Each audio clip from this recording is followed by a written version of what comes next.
Hola, apreciados hermanos, bienvenidos a Una Pausa en el Camino, un espacio dedicado al estudio diario de las Sagradas Escrituras con una aplicación práctica para su vida. Mi nombre es Rafael Cañizales.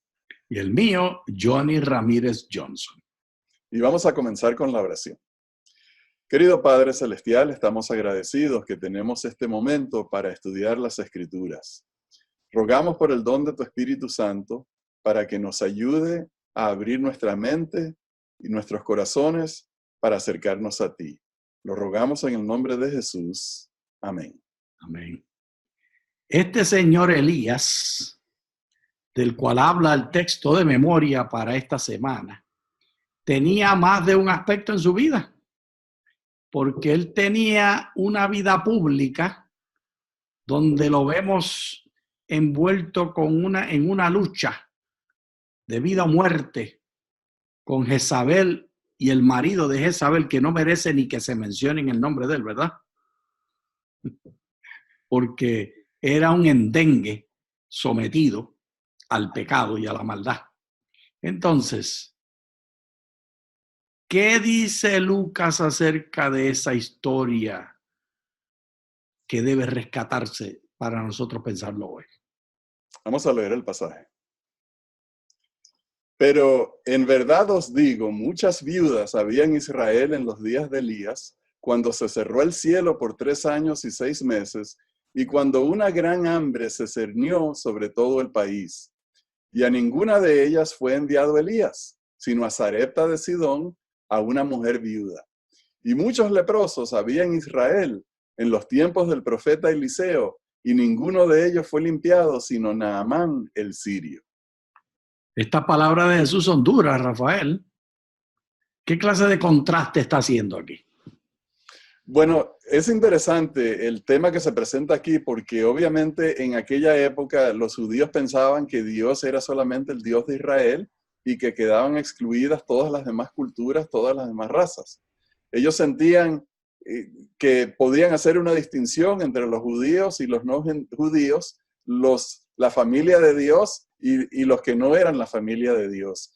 Sin embargo, con estas dos historias que presenta el Señor Jesús sobre la viuda y sobre el leproso, entonces la persona que mira esas cosas tiene que ponerse a pensar por qué Dios, si es el Dios de Israel, si nosotros somos el pueblo escogido, si nosotros somos los hijos del pacto, ¿por qué Dios le dio a ellos bendiciones también?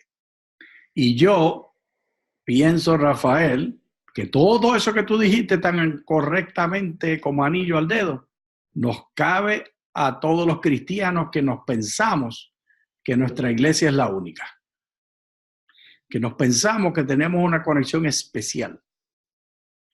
Y Jesús nos estaba diciendo aquí, Dios nos estaba diciendo aquí, que el interés de reconciliar a los padres sobre los hijos y los hijos con los padres y las madres y las hijas y todo el mundo, la familiar, también incluye familias anormales como una mujer viuda. Eso es lo primero que vemos aquí, ¿verdad?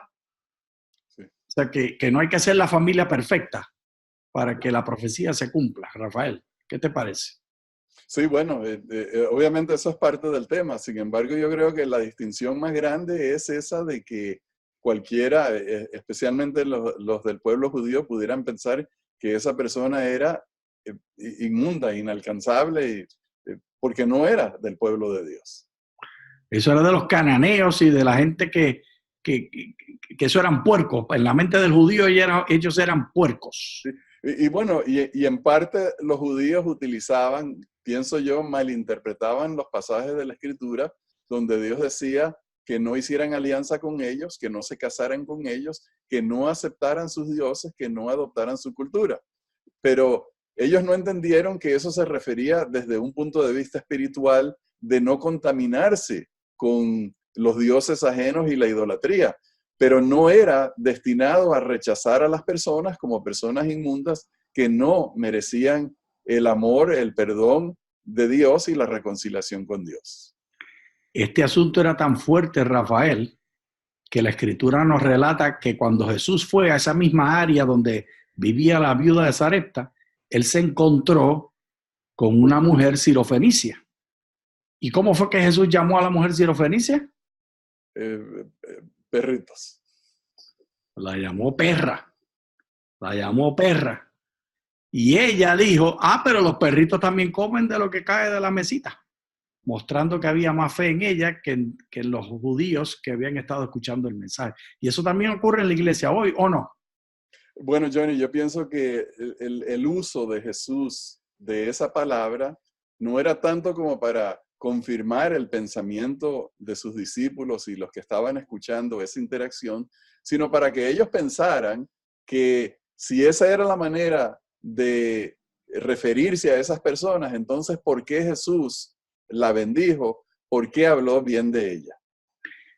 Qué bien has dicho eso, Rafael, porque nosotros pensamos que la manera como ocurre la relación con Dios, con la gente, es, primero tú tienes la doctrina correcta, entonces Dios te da la bendición, y entonces recibes bendiciones de parte de Dios. Pero no fue así con la historia de esta mujer. De hecho, hay un detalle en Primera de Reyes 17:24 que explica esto.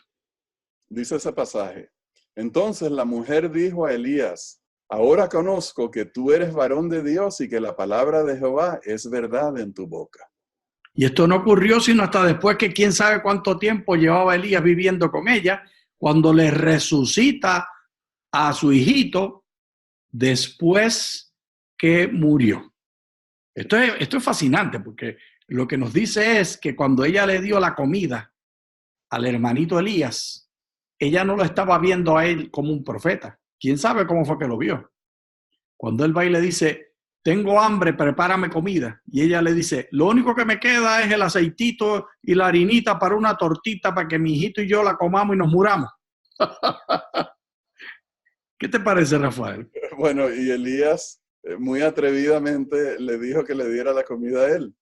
Ahora, obviamente que en esa experiencia, en esa interacción de la mujer con él, fue una oportunidad que Dios utilizó no solamente para los propósitos de él en el sentido de proteger a Elías, sino también para traerle a ella el mensaje del verdadero Dios. Porque sabemos que todas esas culturas tenían sus dioses, pero eran dioses de madera, eran dioses de arcilla que no tenían ningún poder, que no podían hablar, que no se podían comunicar con sus creyentes, y mucho menos el tema de resucitar a un hijo. Todo lo contrario, esos dioses eran dioses que se enojaban y que para poderlos aplacar había que matar, sacrificar a sus hijos.